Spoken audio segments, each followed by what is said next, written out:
তাহলে আজ যা পড়ালাম আশা করি সবাই বুঝেছো। কালকে আমি যখন পড়া ধরবো তখন না পারলে কিন্তু সবাইকে কান ধরে বেঞ্চের ওপর দাঁড় করাবো। তাই বাড়ি থেকে ভালো করে রিভাইজ দিয়ে আসবে। বাবা বাবা এই সময় ফোন করছে কেন? হ্যাঁ বলো, এখন ফোন করলে? বাবু, তোর মামা বাড়ি থেকে ফোন এসেছিল। তোর দিদার অবস্থা ভীষণ খারাপ। আমাদের তো কারোর একজনকে যাওয়া দরকার। তা কি করব? তোর মা আর আমি দুজনেই চলে যাব, নাকি স্কুল থেকে ফিরে এসে তুই যাবি? তুই যা বাবু, আমরা তো মাঝে মাঝেই যাই। তোর মোটেই যাওয়া হয় না। মানুষের নিঃশ্বাসের তো বিশ্বাস নেই। দিদা তোকে কিন্তু ভীষণ ভালোবাসে, তাই এই শেষ সময়ে তোরই একবার যাওয়াটা উচিত। কিন্তু আমাকে তো কাল সকালে আবার স্কুল ধরতে হবে। আজ বিকেলে বেরোলে রাতে গিয়ে পৌঁছাবো, তারপর কাল সকালে ওখান থেকে বেরিয়ে 10টার মধ্যে এসে স্কুল ধরতে পারবো। অসুবিধা হবে না, ওরা গ্রামের মানুষ, ভোরবেলা ঘুম থেকে উঠে যায়।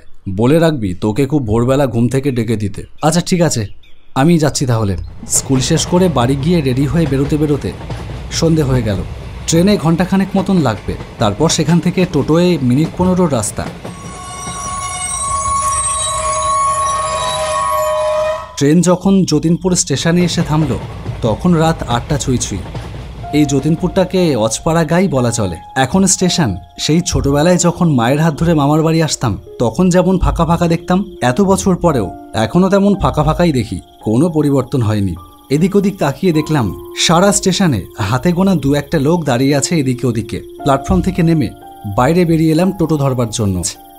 বোধহয় আমার জন্যই। আমাকে দেখেই চিৎকার করে বলল, কি সোমনাথ, মামার বাড়ির কথা তো মোটে মনেই পড়ে না। সেই কত বছর আগে শেষ এসেছিলি, মনে আছে? আমি কাছে গিয়ে মামাকে প্রণাম করে বললাম, দিদা কেমন আছে মামা? দিদা খুব একটা ভালো নেই রে, কিছু বলা যাচ্ছে না। ভালো ডাক্তার দেখাচ্ছ তো? দেখাচ্ছি। এখানকার স্বাস্থ্যকেন্দ্রে কলকাতা থেকে ভালো ডাক্তার আসে সপ্তাহে একদিন, তাকে দেখাচ্ছি, কিন্তু কোনো ফল হচ্ছে না। ওষুধ নিতেই পারছে না। আয় তুই ভেতরে আয়, আগে বাইরে দাঁড়িয়ে কথা বলবি নাকি? সে কি, তুই সকালেই চলে যাবি? এত বছর পরে এলি, অন্তত একটা দিন থাকবি না? না মামা, সকালে আবার স্কুল আছে। সবে জয়েন করেছি তো, এখন কামাই করা যাবে না। সকালে এখান থেকে বাড়ি গিয়েই আবার স্কুল ধরতে হবে। না, তাহলে আর আটকাবো না। হ্যাঁ, এখন দিদার শরীরটা খুব খারাপ বলে একটু দেখতে এসেছিলাম, পরে একদিন সময় নিয়ে আসবো। হ্যাঁ আসিস। মামা, বলছিলাম যে শিরিষতলার কি খবর? এখনও কি আগের মতনই আছে, নাকি একটু উন্নতি হয়েছে? না না, যেমনটা ছিল তেমনই পড়ে আছে। ওসব জায়গার কি আর উন্নতি হবে? যাকগে, তোর ভোরে উঠতে হলে তাড়াতাড়ি শুয়ে পড়া দরকার। শুয়ে পড়, আমি ভোরবেলা ডেকে দেবো কোন।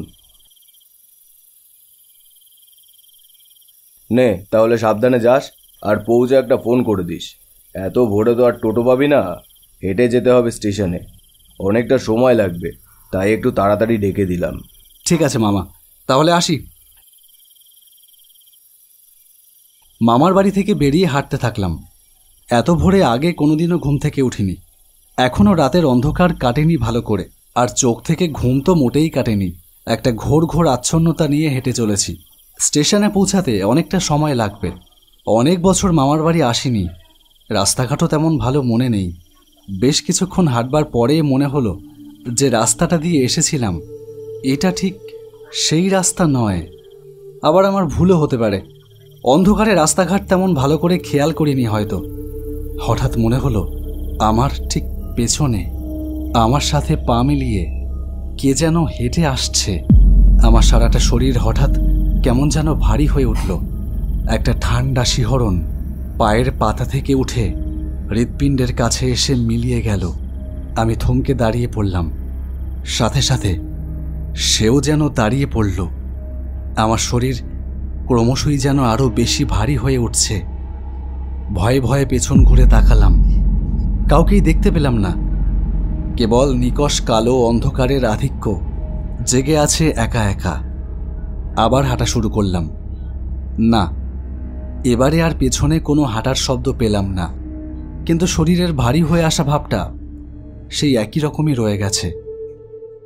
আরও অনেকটা রাস্তা পার করে দিলাম, কিন্তু স্টেশন আর কত দূরে? এতক্ষণে তো বাজারে এসে পড়বার কথা।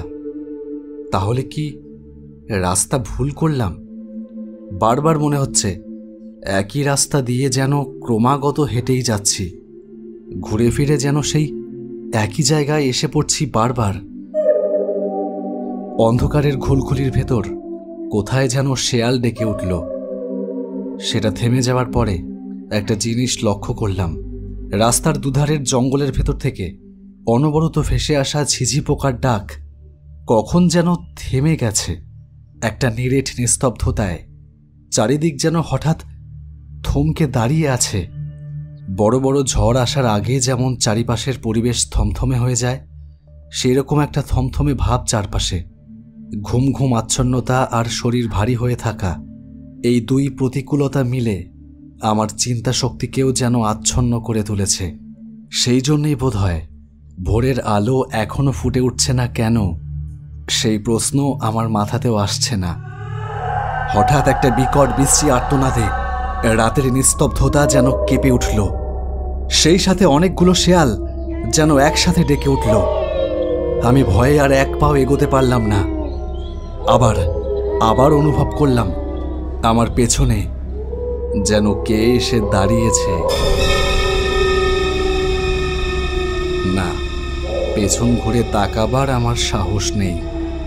কিছু একটা বড়সড় গণ্ডগোলের মধ্যে যে পড়েছি সেটা বুঝে গেছি। এই রাস্তা যে কোনোদিনও শেষ হবে না সেটাও বুঝে গেছি। পেছনে এসে যে দাঁড়িয়েছে সে নড়ছেও না, কিছু করছেও না। আমি পা বাড়ালেই সেও আমার সাথে পা বাড়াবে। আমার কিছু করবার নেই, আমাকে পা বাড়াতেই হবে। এই বিভীষিকা থেকে বেরোবার জন্য চুপচাপ হেঁটে যাওয়া ছাড়া বা দৌড়ানো ছাড়া আর কোনো পথ নেই। চিৎকার করে গলা ফাটিয়ে ডাকলেও এখন কেউ শুনতে পাবে না। পাথরের মতো ভারী হয়ে আছে পা। তবু কষ্টে সৃষ্টে পা বাড়ালাম সামনের দিকে। যা ভেবেছিলাম ঠিক তাই। আমার পেছনে পেছনে সেও হাঁটা শুরু করেছে। কিছুটা হাঁটবার পরে আগের মতোই পায়ের শব্দটা আবারও মিলিয়ে গেল। একটু স্বস্তি পেলাম। আরও কিছুটা এগিয়ে এসে হঠাৎ করে থমকে দাঁড়িয়ে পড়লাম। সামনে যা দেখলাম সর্বাঙ্গ শিউরে উঠল। রাস্তার মাঝখানে একটা মোটা গাছের ডাল এসে পড়েছে। তা থেকে ঝুলে রয়েছে একটা মৃতদেহ। কিন্তু এ দেহ যে কোনো মানুষের নয়। এ যে কি ভয়ানক! মুখের দিকে চোখ পড়লেই বুকের রক্ত জল হয়ে যায়। তার বন্ধ হয়ে থাকা চোখ দুটো হঠাৎ করে খুলে গেল। সেই আগুন ঝরা চোখের দিকে তাকালেই হৃদস্পন্দন থেমে যায়। একটু আগে যে চিৎকারটা শুনেছিলাম, এবার সেই চিৎকার আবারও শুনতে পেলাম। তারপর দেখলাম দুটো হাত এগিয়ে আসছে, আমার দিকে এগিয়ে আসছে। আর কোনো কিছু না ভেবে উল্টো দিকে দিলাম দৌড়।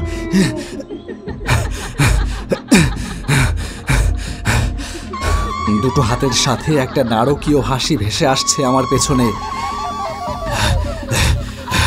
দৌড়তে দৌড়তে কতটা পথ পার করে দিলাম জানি না। অন্ধকারের ভেতর রাস্তা ভালো করে দেখা যায় না। এরই মধ্যে অনেক দূর থেকে শুনতে পেলাম মামা চিৎকার করে আমার নাম ধরে ডাকছে। দূরে তাকিয়ে দেখলাম মামা সাইকেল নিয়ে এই দিকেই আসছে। এতক্ষণ পর যেন সাহস ফিরে পেলাম। সর্বস্ব শক্তি দিয়ে দৌড়ে মামার কাছে গিয়ে দাঁড়িয়ে পড়লাম। মামা বলল, আয় আয় তাড়াতাড়ি উঠে। সাইকেলে চেপে যখন মামার বাড়ি এসে পৌঁছালাম তখন সবেমাত্র ভোরের আবছা আলো ফুটে উঠেছে। ঘরে ঢুকে দেওয়াল ঘড়ির দিকে চোখ পড়তেই বুকটা ছ্যাঁত করে উঠল। এখন বাজে ভোর 4টে।